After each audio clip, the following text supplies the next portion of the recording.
Hi friends, hi masters. ముందుగా అందరికీ నా యొక్క హృదయపూర్వక నమస్కారాలు తెలియజేస్తున్నాను. స్వాధ్యాయం బుక్ రీడింగ్లో భాగంగా సాయి యొక్క సచ్చరిత్ర నుంచి సాయి వారి యొక్క జ్ఞానాన్ని తీసుకుంటున్నాం కదా. మరి ఈరోజు జ్ఞానం తీసుకోవటానికి అందరూ సిద్ధంగా ఉన్నారా? ఆధ్యాత్మిక జ్ఞానం షిరిడీలో స్వయంగా వారు ఆచరించి ఎందరెందరికో చక్కగా బోధించారు. మరి మనం కూడా ఆ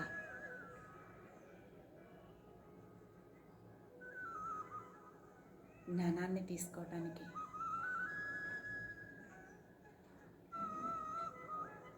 సిద్ధంగా ఉందాము. మరి దీనికి సహకరిస్తున్న అందరికీ అన్నింటికీ ముందుగా నా యొక్క హృదయపూర్వక కృతజ్ఞతలు తెలియజేస్తున్నాను. Thank you to all, love you to all. Thank you universe, love you universe. Thank you, thank you, thank you, thank you. Okay my dear friends, మరి మనం ధ్యాన స్థితిలో ఉంటూ జ్ఞానాన్ని సంపూర్ణంగా తీసుకుందాం. మరి అందరూ సిద్ధమేనా? చక్కగా ఉన్న చోటనే స్థిరమైన సుఖ ఆసనంలో కూర్చోండి. వేళ్ళల్లోకి వేళ్ళు పెట్టుకోండి. కాళ్ళు రెండు కూడా క్రాస్ చేసుకోండి. చక్కగా మీ రెండు కళ్ళను క్లోజ్ చేసుకొని ప్రశాంతంగా స్థిరమైన సుఖ ఆసనంలో కూర్చోండి. ఓకేనా? మరి అందరూ సిద్ధంగా ఉన్నారా? ఓకే, 3 శ్వాసలు తీసుకుందాం. దీర్ఘ శ్వాసని తీసుకోండి. నిదానంగా నెమ్మదిగా శ్వాసని బయటికి వదిలివేయండి.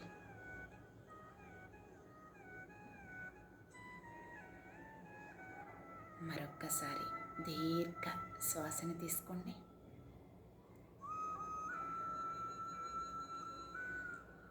నిదానంగా శ్వాసని బయటికి వదిలివేయండి.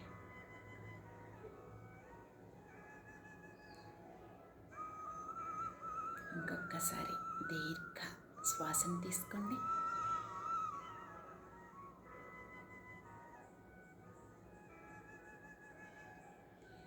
నిదానంగా శ్వాసని బయటికి వదిలివేయండి.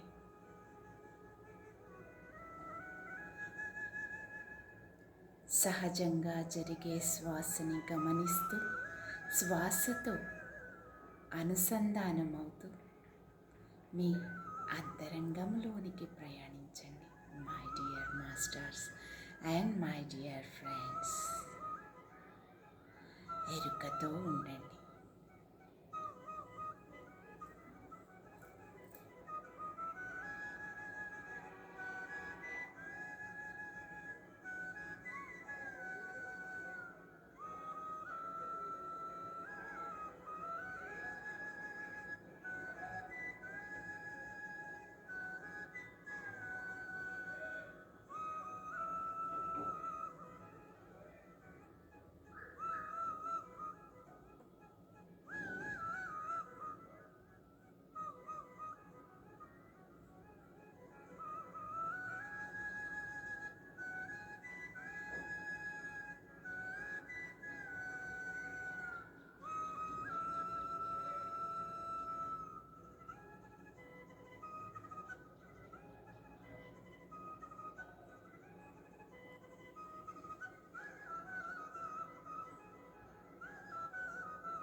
ఓకే మాస్టర్స్, ఎవరు ఎట్టి పరిస్థితుల్లోనూ కళ్ళు మాత్రం తెరవకండి. ఒక రోజుకి 24 గంటలు, 24 గంటల్లో మన కోసం మనం ఒక్క 30 నిమిషాలు కేటాయించుకుందాం. చక్కగా 1-2 రోజులు, లేదంటే మహా అంటే ఒక వారం రోజులు తర్వాత చేసి వదిలేయద్దు. కంటిన్యూగా స్వాధ్యాయంలో భాగంగా ఒక 30 నిమిషాలు మన కోసం మనం కేటాయించుకొని ప్రశాంతమైన మనస్సుతో ధ్యాన స్థితిలో ఉండి, అవసరమైతే ఇయర్ ఫోన్స్ పెట్టుకొని ప్రశాంతంగా కూర్చొని ఈ యొక్క జ్ఞానాన్ని తీసుకోవాలని మనస్ఫూర్తిగా కోరుకుంటున్నాను. మధ్యలో స్కిప్ చేయకండి, వదిలేయకండి. చక్కగా పెట్టుకొని కూర్చొని, లేదంటే మనం అట్లీస్ట్ బెడ్ టైంకి వెళ్ళే ముందన్న అర్ధగంట ఇంక మనం నిద్రపోతాం అనుకున్నప్పుడు చక్కగా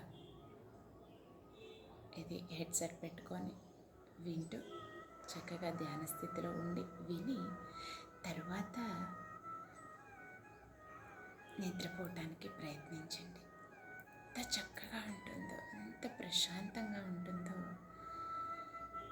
ఆ రోజు నిద్ర కూడా చాలా సుఖవంతముగా ఉంటుంది. ఈ జ్ఞానాన్ని తీసుకుంటూ వింటూ, అంటే ఒక మంచి విషయాలను మనం తెలుసుకుంటూ, ఆధ్యాత్మిక విషయాల్ని ఇలా చేయటం ద్వారా మనం ఉదయం ప్రాతకాలంలో చక్కగా మేలుకొస్తుంది. చక్కగా మన పనులు మనం చేసుకోగలుగుతాము. ప్రశాంతమైన మనసుతో లేవగలుగుతాం. ఒకసారి ప్రయత్నించి చూడండి, చాలా బాగుంటుంది. మరి ఆలస్యం చేయకుండా ఈరోజు సెక్షన్లోకి వెళ్ళిపోదామా? అందరూ ధ్యానంలో ఉంటూ జ్ఞానాన్ని తీసుకుంటున్నారు కదా, చక్కగా. Okay, thank you. ఓం శ్రీ సాయినాథాయ నమః. శ్రీ సాయి సచ్చరిత్రము 28వ అధ్యాయం. బాబా తన భక్తులను షిరిడీకి రప్పించుకొనుట. బాబా తన భక్తులను షిరిడీకి రప్పించుకొనుట. లాలా లక్ష్మీచంద్, బుర్హాన్పూర్ మహిళ, మేఘశ్యాముడు.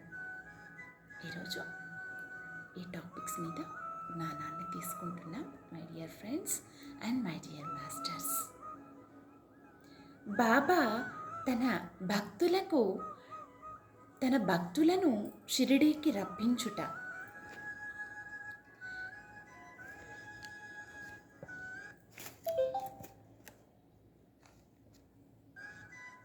శ్రీ సాయి అనంతుడు. చీమలు పురుగులు మొదలుకొని బ్రహ్మ పర్యాంతము సకల జీవులందు వశించును. వారు సర్వాంతర్యామి. వేద జ్ఞానం మందు ఆత్మ సాక్షాత్కార విద్యయందు వారు పారంగతులు. ఈ రెండింటిలో వారికి ప్రావీణ్యముండుటచే వారు సద్గురువులనిపించుకొనుట సమర్థులు. పండితులైనప్పటికీ శిష్యులనెవరైతే ప్రేరేపించి ఆత్మ సాక్షాత్కారము కలిగించలేరో వారు సద్గురువులు కానేరరు. సాధారణముగా తండ్రి శరీరమును పుట్టించును, పిమ్మట చావు జీవితమును వెంబడించును. కానీ సద్గురువు చావు పుట్టుకలను రెండింటినీ దాటించును. కాబట్టి వారందరికంటే దయార్థ హృదయులు. సాయిబాబా అనేక సార్లు ఇట్లు నుడివిరి: నా మనుష్యుడు ఎంత దూరమున నున్నప్పటికీ 100 క్రోసుల దూరమున నున్నప్పటికీ పిచుక కాళ్లకు దారము కట్టి ఈడ్చునట్లు అతనిని షిరిడీకి లాగెదను. అటువంటి 3 పిచ్చుకల గురించి ఈ అధ్యాయములో చెప్పుకుందాము. లాలా లక్ష్మీచంద్. లాలా లక్ష్మీచంద్ అతడు మొట్టమొదట రైల్వేలోను, అటు తరువాత బొంబాయిలోను శ్రీ వెంకటేశ్వర ముద్రణాలయమునందున, తదుపరి ర్యాలీ మద్రాస్ కంపెనీలోను గుమస్తాగా ఉద్యోగము చేశాడు. 1910వ సంవత్సరమున అతనికి బాబా సాంగత్యము లభించెను. శాంతాక్రజ్లో క్రిస్మస్ పండుగకు 1-2 మాసముల పూర్వము స్వప్నములో గడ్డముతోనున్న ఒక ముసలివానిని చుట్టూ భక్తులు గుమ్మిగూడి ఉన్నట్లు చూచెను. కొన్నాళ్ల తరువాత దాసగను కీర్తన వినుటకు తన స్నేహితుడగు దత్తాత్రేయ మంజునాథ్ బీజర్ ఇంటికి వెళ్ళెను. కీర్తన చేయునప్పుడు దాసగను బాబా పటమును సభలో పెట్టుట ఆచారం. స్వప్నములో చూసిన ముసలివాని ముఖ లక్షణములు ఈ పటములో నున్నవానికి సరిపోయెను. కావున తాను సాయిబాబాను స్వప్నములో చూచినట్లు గ్రహించెను. పటము దాసగను కీర్తన, తుకారాం జీవితము ఇవన్నీయు మనస్సున నాటి లక్ష్మీచంద్ షిరిడీ పోవుట కువ్విళ్ళూరుచుండెను. సద్గురువుని వెతుకుటలోను ఆధ్యాత్మిక కృషియందును దేవుడు భక్తులకు సహాయపడుట అనున్నది భక్తుల అనుభవమే. ఆనాటి రాత్రి 8 గంటలకు అతడు స్నేహితుడగు శంకర్రావు వచ్చి తలుపులు కొట్టి షిరిడీకి వచ్చెదవా అని అడిగెను. అతని ఆనందమునకు అంతులేకుండెను. షిరిడీకి పోవలెనని నిశ్చయించుకొనెను. పినతండ్రి కొడుకు వద్ద 15 రూపాయలు అప్పు పుచ్చుకొని కావలసిన ఏర్పాట్లు అన్నీ చేసుకొనిన పిమ్మట షిరిడీకి పయనమయ్యెను. అతడును స్నేహితుడగు శంకర్రావును భజన చేసిరి. సాయిబాబాను గూర్చి తోటి ప్రయాణికులను అడిగిరి. చాలా సంవత్సరాల నుంచి షిరిడీలోనున్న సాయిబాబా గొప్ప యోగి పుంగవులని వారు చెప్పిరి. కోపార్గాం రాగానే అతడు బాబా కొరకు జామ పండ్లను కొనవలననుకొనెను. కానీ ఆ గ్రామ పరిసరములను ప్రకృతి దృశ్యములను చూచి ఆనందించి ఈ విషయము మరిచెను. షిరిడీ సమీపించుచుండగా వారికి ఆ సంగతి జ్ఞప్తికి వచ్చెను. అప్పుడు ఒక ముసలమ్మ నెత్తిపై జామ పండ్లు గంప పెట్టుకొని తమ గుర్రపు బండి వెంట పరుగెత్తుకొని వచ్చుచుండెను. అతడు బండి నాపి కొన్ని ఎంపుడు పండ్లను మాత్రమే కొనెను. అప్పుడా ముసలమ్మ తక్కిన పండ్లను కూడా తీసుకొని తన పక్షమున బాబా కర్పితము చేయుడని కోరెను. జామ పండ్లని కొనవలననుకొనుట, ఆ విషయము మరుచుట, ముసలమ్మను కలుసుకొనుట, ఆమె భక్తి ఇవన్నీ ఇద్దరికీ ఆశ్చర్యము కలగచేసెను. ఆ ముసలమ్మ తాను స్వప్నములో చూచిన ముసలివాని బంధువు వలె ఉండవచ్చునని అనుకొనెను. అంతలో బండి షిరిడీ చేరెను. వారు మసీదుపై జెండాలను చూచి నమస్కరించిరి. పూజా సామాగ్రితో మసీదుకు వెళ్ళి బాబాను ఉచిత రీతిన పూజించిరి. లక్ష్మీచంద్ మనస్సు కరిగెను. బాబాను చూచి చాలా సంతసించెను.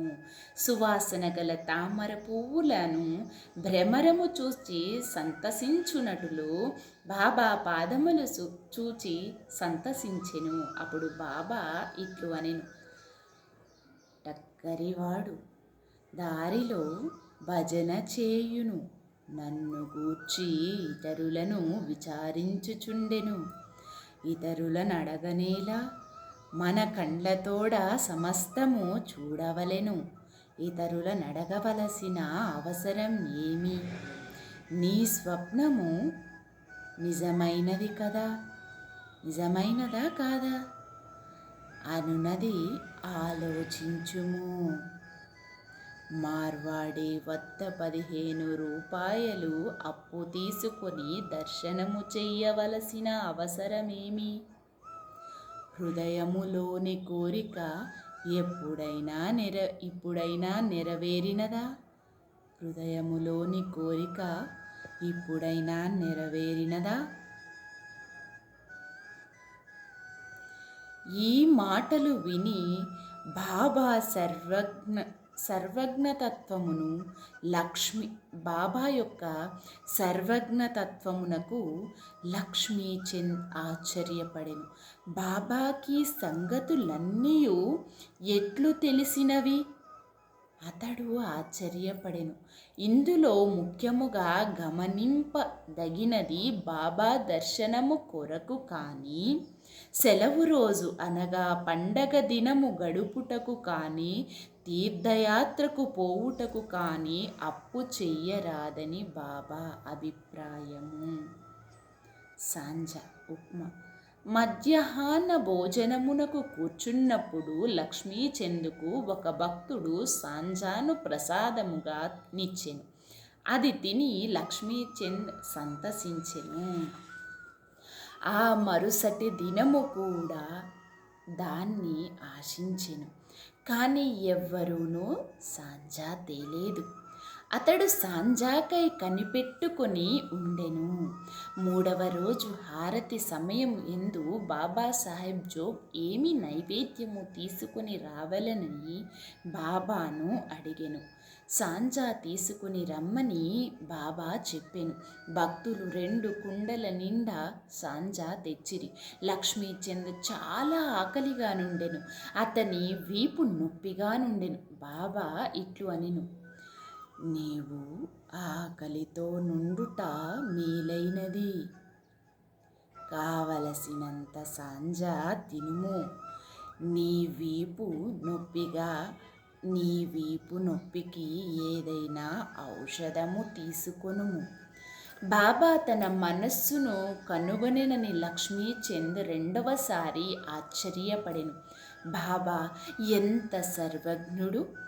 దోషదృష్టి.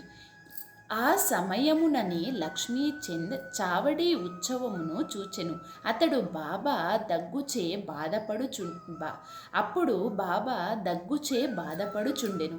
ఎవరిదో దృష్టి ప్రసరించుటచే బాబాకు బాధ కలిగినదనుకొనెను. ఆ మరుసటి ఉదయము లక్ష్మీచంద్ మసీదుకు పోగా బాబా శ్యామతో నిట్లనెను, ఎవరిదో దోషదృష్టి నాపై పడుటచే నేను బాధపడుచున్నాను. ఎవరిదో దోషదృష్టి నాపై పడుటచే నేను బాధపడుచున్నాను. ఇట్లు లక్ష్మీచంద్ మనస్సులో ఏమి భావించుచుండెనో అది అంతయు బాబా వెల్లడి చేయుచుండెను. ఈ విధముగా సర్వజ్ఞతకు కారుణ్యమునకు కావలసిన అన్ని నిదర్శనములను గని లక్ష్మీచంద్ బాబా పాదములపై పడి, మీ దర్శనము వలన నేనెంతో సంతసించితిని. ఎల్లప్పుడూ నా యందు దయాదాక్షిణ్యములు చూపి నన్ను రక్షింపుము. నాకీ ప్రపంచములో మీ పాదాలు తప్ప ఇతర దైవము లేదు. నా మనస్సు ఎల్లప్పుడూ మీ పూజయందు మీ భజనయందు ప్రీతి చెందును కాక. మీ కటాక్షముచే నన్ను ప్రపంచ బాధల నుండి కాపాడుదురు కాక. నేనెల్లప్పుడూ మీ నామమునే జపించుచు సంతోషముతో నుందును కాక అని ప్రార్థించెను. బాబా ఆశీర్వాదమును ఊది ప్రసాదములను పుచ్చుకొని లక్ష్మీచంద్ సంతోషముతో తృప్తితో స్నేహితునితో కలిసి ఇంటికి తిరిగి వచ్చెను. దారిలో బాబా మహిమలను కీర్తించుచుండెను. సదా బాబాకు నిజమైన భక్తుడిగా నుండెను. షిరిడీకి పోవు పరిచితుల ద్వారా పూలమాలలు, కర్పూరము దక్షిణ పంపుచుండెను. బుర్హాన్పూర్ మహిళ ఇంకొక పిచ్చుక భక్తిరాలి వృత్తాంతమును చూచెదము. బుర్హాన్పూర్లో ఒక మహిళకు సాయి స్వప్నములో కనపడి గుమ్మము వద్దకు వచ్చి తినుటకు కిచిడీ కావలెననెను. మేల్కొని చూడగా తన ద్వారము వద్ద ఎవ్వరూ లేకుండిరి. చూచిన దృశ్యము నాకు చాలా సంతసించి ఆమె అందరికీ తెలియచేసెను. తన భర్తకు కూడా తెలిపెను. అతడు పోస్టాఫీస్లో ఉద్యోగము చేయుచుండెను. అతనిని ఆ కోలాకు బదిలీ చేసిరి. భార్యాభర్తలు షిరిడీ పోవ నిశ్చయించుకొని ఒక శుభదినమందు షిరిడీకి బయలుదేరిరి. మార్గమధ్యమున గోమతీ తీర్థమును దర్శించి షిరిడీ చేరి అచట 2 మాసాలుండిరి. ప్రతిరోజు మసీదుకు పోయి బాబాను దర్శించి పూజించి మిక్కిలి సంతసించుచుండిరి. వారు బాబాకు కిచిడీ ప్రసాదమును సమర్పించవలెనని షిరిడీకి వచ్చిరి. కానీ అది 14 రోజుల వరకు తటస్థించలేదు. ఆమెకు కాలయాపన ఇష్టము లేకుండెను. 15వ రోజు ఆమె కిచిడీతో మసీదుకు 12 గంటలకు వచ్చెను. మసీదులో అందరూ భోజనమునకు లోపల ప్రవేశించుటకు మసీదులో అందరూ భోజనముకు కూర్చునిరి. కనుక తెర వేసి ఉండెను. తెర వేసి ఉండునప్పుడు ఎవరూ లోపలికి ప్రవేశించుటకు సాహసించరు. కానీ ఆమె నిలువలేకపోయెను. ఒక చేతితో తెర పైకెత్తి లోపలికి ప్రవేశించెను. కానీ అప్పుడు బాబా ఆనాడు కిచిడీ కొరకు కనిపెట్టుకొని ఉన్నట్లు తోచెను. ఆమె కిచిడీ అచట పెట్టగానే బాబా సంతసముతో ముద్ద మీద ముద్ద మృంగుట ప్రారంభించెను. బాబా ఆతురతకు అందరూ ఆశ్చర్యపడిరి. బాబా యొక్క ఆతురతను చూచి అందరూ ఆశ్చర్యపడిరి.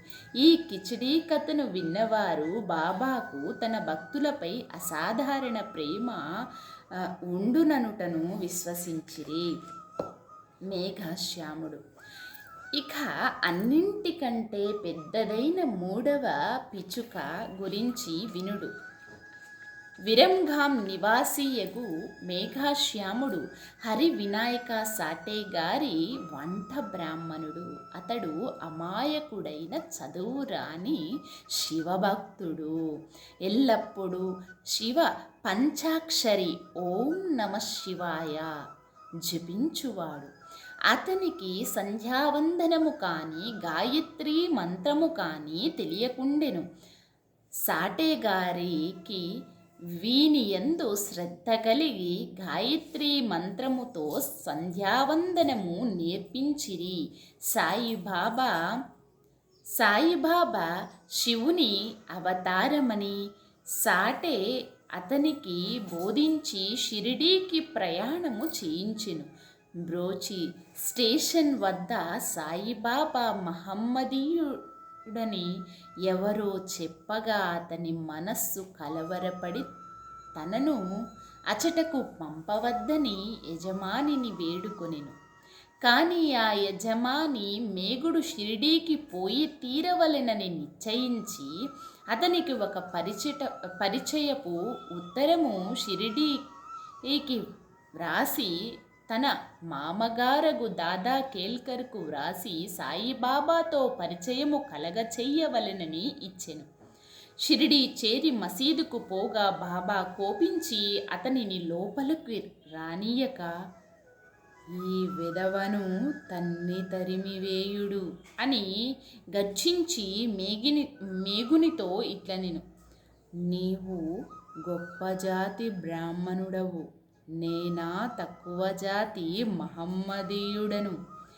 నీవిచటకు వచ్చినచో నీ కులము పోవును, కనుక వెడలిపొమ్ము.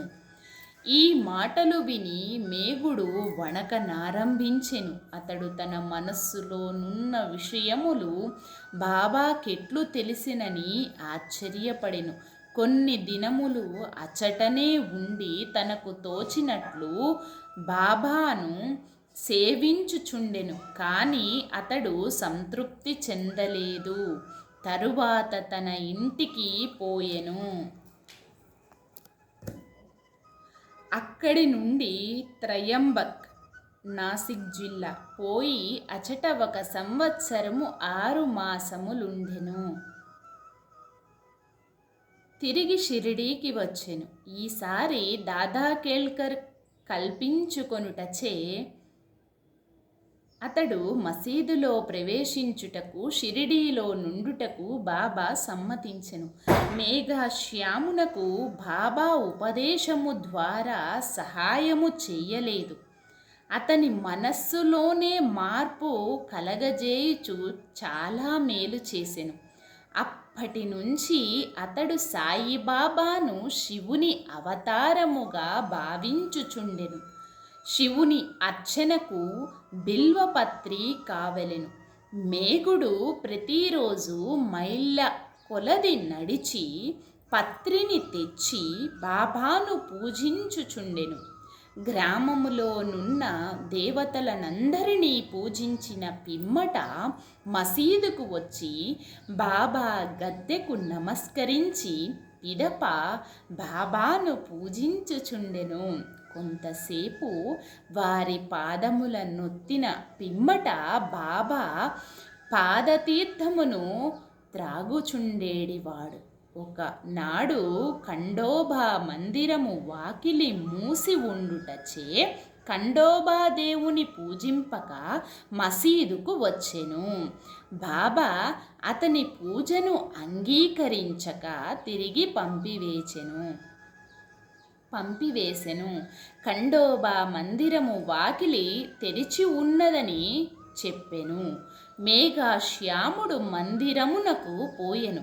వాకిలి తెరిచి ఉండుటచే ఖండోబాను పూజించి తిరిగి వచ్చి బాబాని పూజించెను. గంగా స్నానము. ఒక మకర సంక్రాంతి నాడు మేగుడు బాబా శరీరమునకు చందనము పూసి గంగానదీ జలముతో అభిషేకము చేయదలంచెను. బాబాకు అది ఇష్టము లేకుండెను. కానీ అతడు అనేక సార్లు వేడుకొనగా బాబా సమ్మతించెను. మేఘశ్యాముడు రానుపోను 8 క్రోసుల దూరము నడిచి గోమతీ నదీ తీర్థము తేవలసి ఉండెను. అతడు తీర్థము తెచ్చి యత్నములన్నీయూ చేసుకొని బాబా వద్దకు 12 గంటలకు వచ్చి స్నానమునకు సిద్ధముగా నుండమనెను. బాబా తనక అభిషేకము వలదనియు పకీరగుటచే గంగా జలముతో నెట్టి సంబంధము లేదని చెప్పెను. కానీ మేగుడు వినలేదు. శివునికి అభిషేకము ఇష్టము కనుక తనకు శివుడైన బాబాకు అభిషేకము చేసి తీరవలెనని పట్టుపట్టెను. బాబా సమ్మతించి క్రిందకు దిగి పీటపై కూర్చుండి తల ముందుకు సాచి ఇట్లు అనెను, ఓ మేఘా, ఈ చిన్న ఉపకారము చేసి పెట్టుము. శరీరమునకు తల ముఖ్యము, కావున తలపైనే నీళ్లు పోయుము. శరీరమంతటిపై పోసినట్లు అగును. ఓమేగా, ఈ చిన్న ఉపకారము చేసి పెట్టుము. శరీరమునకు తల ముఖ్యము, కావున తలపైనే నీళ్లు పోయుము. శరీరమంతటిపై పోసినట్లగును. అట్లేనని మేఘశ్యాముడు ఒప్పుకొని నీలకుండను పైకెత్తి తలపై పోయా యత్నించెను. కానీ భక్తి పారవశ్యమున హరే గంగా హరే గంగా అనుచు శరీరమంతటిపై నీళ్లు పోసెను. కుండనొక ప్రక్కన పెట్టి బాబా వైపు చూచెను. వాని ఆశ్చర్య ఆనందములకు మేరలేదు. బాబా తల మాత్రమే తడిసి శరీరమంతయు పొడిగా నుండెను. త్రిశూలము, లింగము. మేఘశ్యాముడు బాబాను 2 చోట్ల పూజించుచుండెను. మసీదులో బాబాను స్వయముగా పూజించుచుండెను. వాడాలో నానాసాహెబ్ చందోద్కర్ ఇచ్చిన పటమును పూజించుచుండెను. ఈ ప్రకారము 12 నెలలు చేసెను. వారి భక్తికి మెచ్చుకొనెనని తెలుపుటకు బాబా అతనికొక దృష్టాంతమును చూపెను. ఒకనాడు వేకువజామున మేఘుడు తన శయ్యపై పండుకొని కండ్లు మూసియున్నప్పటికీ లోపల ధ్యానము చేయుచు బాబా రూపమును చూచెను. బాబా అతనిపై అక్షితలు చల్లి, మేఘా, త్రిశూలమును గీయుము అని చెప్పి అదృశ్యుడయ్యను. మేఘుడు బాబా మాటలు విని ఆతురతగా కళ్ళు తెరచెను. బాబా కనిపించలేదు, కానీ అక్షతలు అక్కడక్కడ పడి ఉండెను.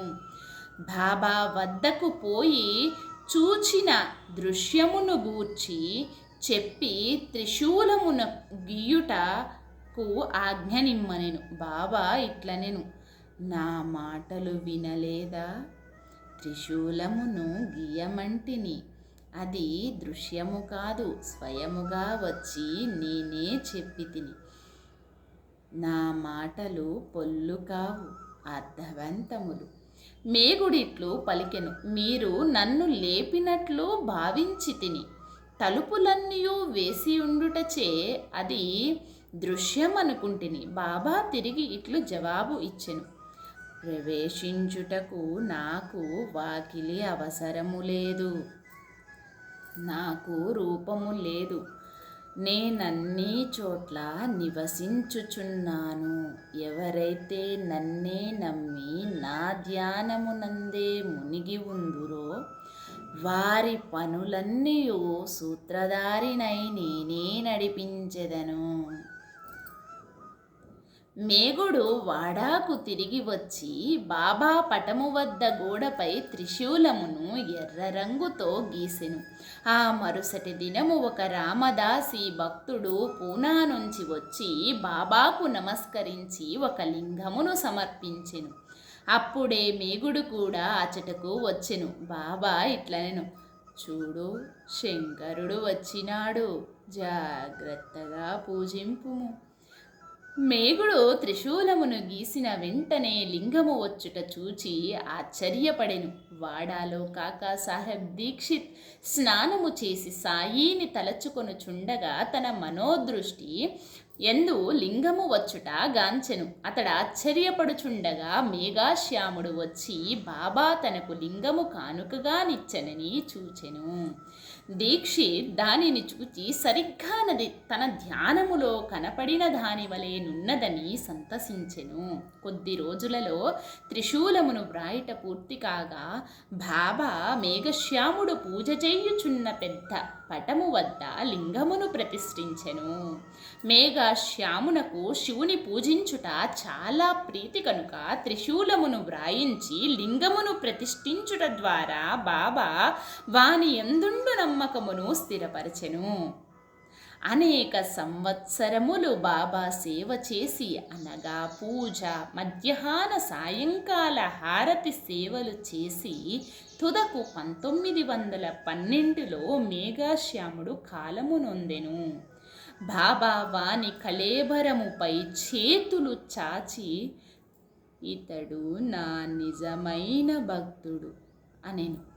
బాబా తన యొక్క సొంత ఖర్చుతో బ్రాహ్మణులకు చావుబోజి ఏర్పాటు చేయమని కాకా సాహెబ్ దీక్షిత్ బాబా ఆజ్ఞ నెరవేర్చెను. 28వ అధ్యాయం సంపూర్ణం. సద్గురు శ్రీ సాయినాథర్పణమస్తు. శుభం భవతు. ఓం శ్రీ సాయినాథాయ నమః. Okay my dear friends and my dear masters, ఈరోజు ఇదండి సెక్షన్. మరి క్లోజ్ చేసుకునే ముందు చివరిగా అందరూ ఈ కొన్ని క్షణాలు, ఇంకొక నిమిషం పాటు ఈ ధ్యానాన్ని కొనసాగించండి. ఇప్పటి వరకు మనం తెలుసుకున్న జ్ఞానాన్నంతా కూడా మనలో సంపూర్ణంగా నింపుకోవటం కోసం ఈ ఆఖరి క్షణం చాలా చాలా చాలా ముఖ్యమైనదండి. ఎరుకతో ఉండండి. చక్కగా మీ పెదవులపై చిరునవ్వుతో, మందహాస్యంతో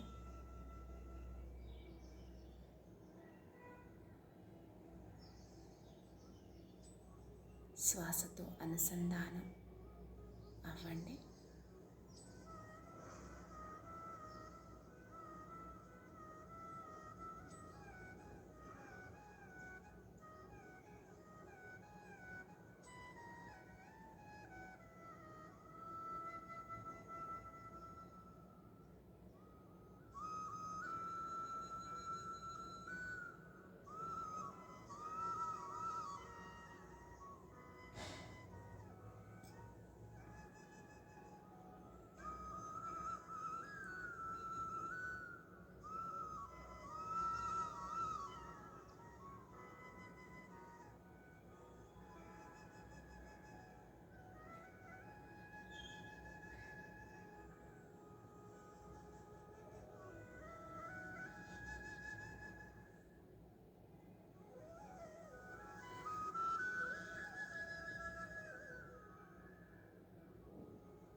okay my dear friends and my dear masters, నిదానంగా సహజ స్థితికి వస్తూ మీ 2 చేతుల్లో విడతీస్తూ మీ కంటి మీద పెట్టుకోండి. ధ్యానం కంటిన్యూ చేయాలని అనిపిస్తూ ఉంటే కంటిన్యూ చేసేయండి. మిగతా వాళ్ళు బయటకు వచ్చేసేయండి. 5 4 3 2 1 0. నిదానంగా మీ 2 చేతుల్లో మీ కంటికి ఎదురుగా పెట్టుకోండి.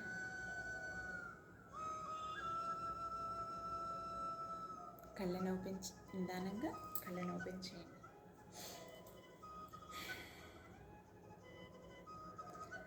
ఓకే అండి, థ్యాంక్ యూ. ఇప్పటి వరకు ఈ సెక్షన్ సక్సెస్ఫుల్గా కంప్లీట్ చేసుకోవడానికి మనకి సహకరిస్తున్న అందరికీ అన్నింటికీ నా యొక్క హృదయపూర్వక కృతజ్ఞతలు తెలుపుతున్నాను. Thank you to all. Love you to all. Thank you everyone. Love you everyone. Thank you universe. Love you universe. Thank you thank you thank you thank you thank you thank you. Okay అండి, మరొక సెక్షన్లో కలుసుకుందాం. Okay, thank you thank you thank you. Please like, share and subscribe.